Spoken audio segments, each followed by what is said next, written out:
FOMO. Apa tuh Tulisannya FOMO. FOMO? Fear of missing out. Maksudnya fear of missing out ini missing out apa nih Mas? Kok saya baru tahu ya? Ini juga saya baru tahu ya. Gue dong baru tahu FOMO. Jadi FOMO itu Anda benar-benar ketinggalan jauh gitu. Ini nggak tahu, ono nggak tahu, ini nggak tahu. Itu namanya FOMO. Jadi kalau Anda dalam keadaan yang namanya FOMO gitu ya, istilahnya aja Pak, ada namanya fintech, ada namanya AI, ada namanya big data, ada yang namanya blockchain. Yang kita nggak tahu. Jargonnya udah. Jargonnya makin luar lama biasa. makin banyak.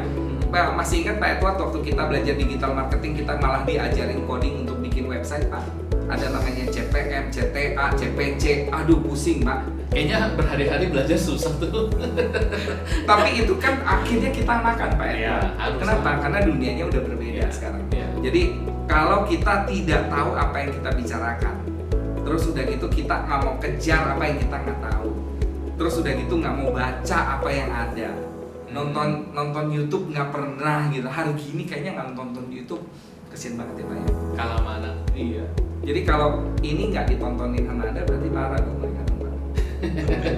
Jadi ada satu berita dari Brad King, ini luar biasa Pak. Siapa tuh? Brad King ini penasehatnya Obama, penasehatnya Xi Jinping Pak, didatangin oleh Bank Indonesia ke Indonesia, di mana saya dengar ceramahnya dia itu bayarannya super mahal, ratusan juta.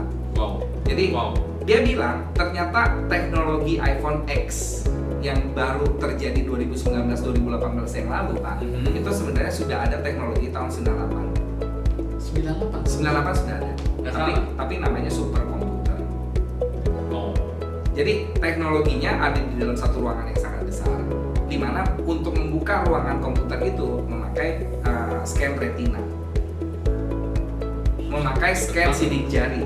Nah, jadi scan sidik jarinya sama retina scannya sudah ada di teknologinya iPhone X.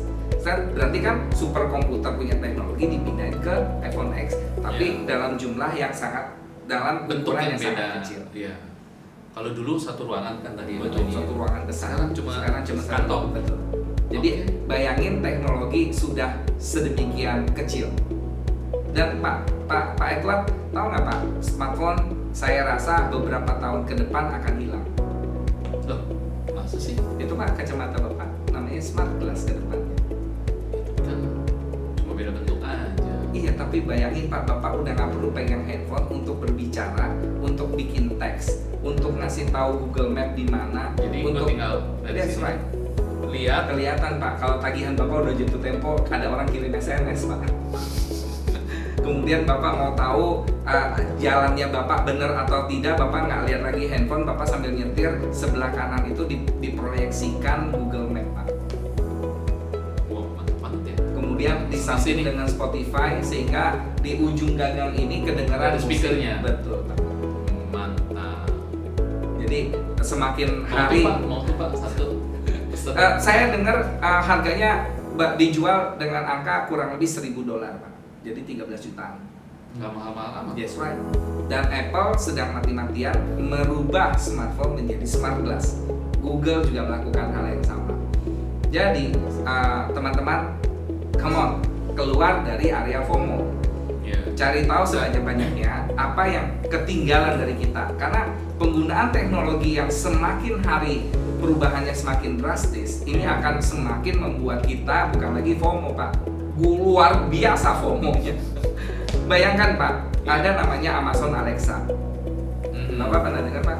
Pernah. Xiaomi membuat tandingannya namanya Xiaoai.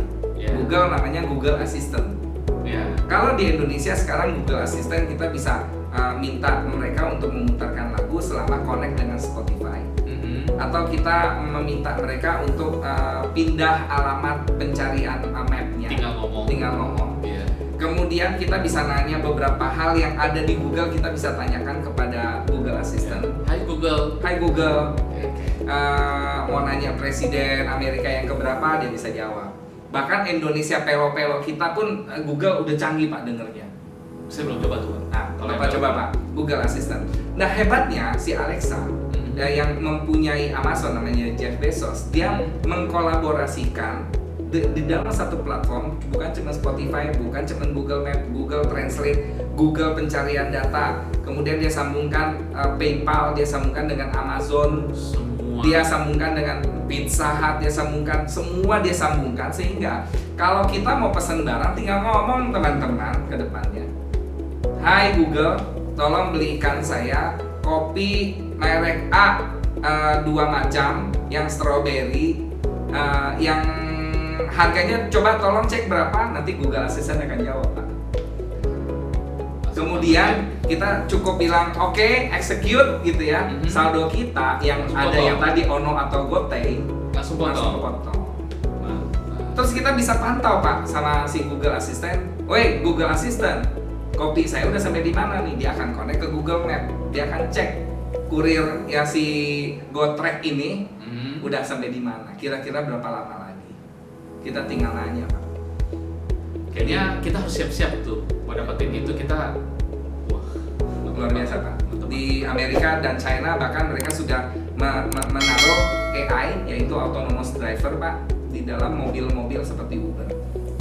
Jadi kalau Indonesia sekarang pesan Maksudnya autonomous driver itu jadi nggak ada supir dong? nggak ada supir, Pak. Jadi kalau kita pesan ojol tuh, ojek online, ya yang mobil, Pak, yang mobil, dia datang, supirnya nggak ada, itu bukan berarti Jejadian yang bawa mobil.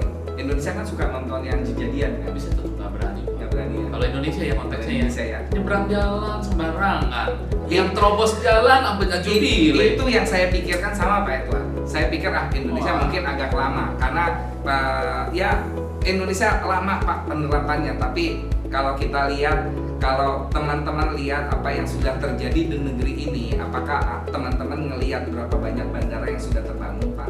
Berapa banyak jalan tol yang dulu perlu 10 tahun untuk jadikan jadi satu jalan tol, sekarang tiba-tiba jalan tol itu udah ada di mana-mana. Sampai kemarin, Pak, saya mau ke Bekasi, Pak, saya muter masuk 4 kali jalan tol salah terus, Pak, karena nggak pernah, Pak, lewat jalan tol ini, Pak. Belok kiri salah lagi, Jalan baru diatur, terus ya? iya, jalan barunya tolnya banyak sekali, Pak. Oke, infrastruktur lagi dikejar oleh pemerintahan ini. Ya, Saya dengar bahkan pemerintah katanya mau pindah ibu kotanya ke Kalimantan. masih lama lah Pak. Masih lama? Oke, pertanyaannya, Pak, berapa lama, Pak, pembangunan gedung 17 lantai sekarang? Bapak kan orang teknik sipil, Pak. Indonesia sama Cina nih. Saya nggak peduli maksudnya orang Indonesia yang bangun, karena kan bisa juga kalau memang Cina itu cepat, kenapa kita nggak panggil kontraktor dari Cina datang ke Indonesia? Bener sih. Berapa lama, Pak, membangun 17 lantai anti gempa 7 skala Richter? Indonesia, wow, bisa berapa bulan? Mungkin sampai setahun kali. 4 hari, Pak. Ah, 4 hari, Pak. Masih ingat kan, Pak, penyakit corona yang ada di Wuhan, Pak? China. Bapak dengar kan, Pak, berapa lama rumah sakit itu dibangun dengan kapasitas 1.000 orang, Pak? Cepet banget tuh. 1.000 orang, 10.000 orang ya, Pak? 10.000. 10.000 orang. 10.000. Berapa lama, Pak, jadinya, Pak? 7 hari ya Pak? Rencananya 7 hari, terjadinya 10 hari, Pak. Oh. Jadi saya curiga, Pak, pemerintah ini udah ngobrol sama pemerintah China bagaimana ibu kota bisa jadi dalam waktu cepat. Jadi jangan-jangan, ya, saya percaya yang sulit nanti perencanaannya. Anggarannya juga. Jadi perencanaannya sulit. Nah, banyak anak-anak negeri arsiteknya jago-jago, Pak. Bahkan udah menang, Pak, pemenang Iya, saya lomba benar itu. arsitek. Keren. Jadi arsiteknya udah jadi, kemudian kontraktornya kita tinggal panggil, tinggal sistem bagi hasil. Jadi message yang ingin saya sampaikan, Pak Edward, kepada para pengusaha di Indonesia. Jadi kalau kita berpikir kita mau coba melakukan ini sendiri semua, Nggak sekali lagi, mungkin, ya. ada salah. Betul. Jadi kita harus cari orang-orang yang memang ekspertisnya udah sinting, Pak, udah gila di dunianya. Kita tinggal panggil, kalau kita nggak ngerti blockchain, panggil, ngobrol dong sama mereka. Iya. Bukan berarti kita sekarang belajar blockchain, tidak, Pak. Masa kita rekrut programmer suruh dia belajar blockchain, Pak, ketinggalan, Pak. Iya. Baru belajar blockchain nggak taunya ada algoritma. Baru belajar algoritma tiba-tiba ada big data. Baru belajar big data, totonya artificial intelligence. Ya mendingan panggil satu That's masing-masing kerjasama. Dijawab, Pak, sama pengusaha. Tapi kan mahal. Semuanya kan mahal. Ya pasti kan ada. Ya tapi hitung-hitung dong. Lah kalau kita nggak ngitung, mahalnya ini dapat berapa?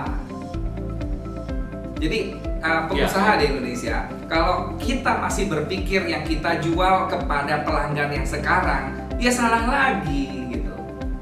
Berpikir nggak sih sebenarnya bahwa apa yang kita jual sebenarnya bisa dibeli oleh yang lain? Iya, Dan apalagi zaman negara lain. sekarang global. Betul. Semua bisa beli. Bayangin barang Pak, klien saya jualan tinta di Surabaya yang beli orang Italia Pak. Oh ya? Iya. Indonesia hebat banget dong ya. Hebat lah, berarti kan dia bikin sistem pencarian Google-nya juga bagus Pak.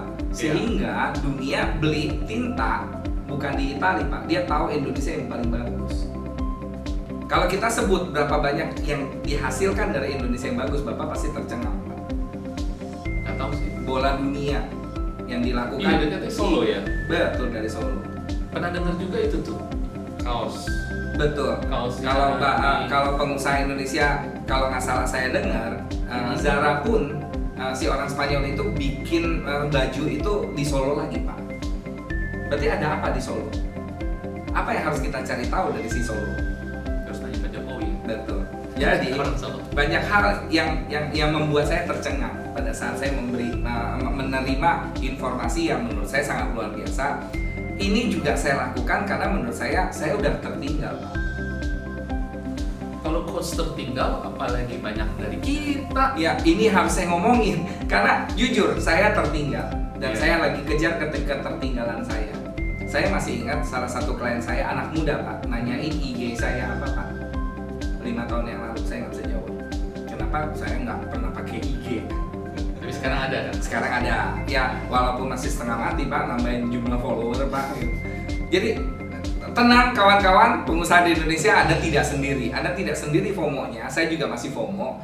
Jadi harus kita kejar Pak. Benar, kita harus kejar sama-sama. Nah, cuman masalahnya gini Pak, waktu kita kejar, otak kita nggak mampu Pak. Mampu lah coach. Saya Masa akan bilang nggak mampu Pak.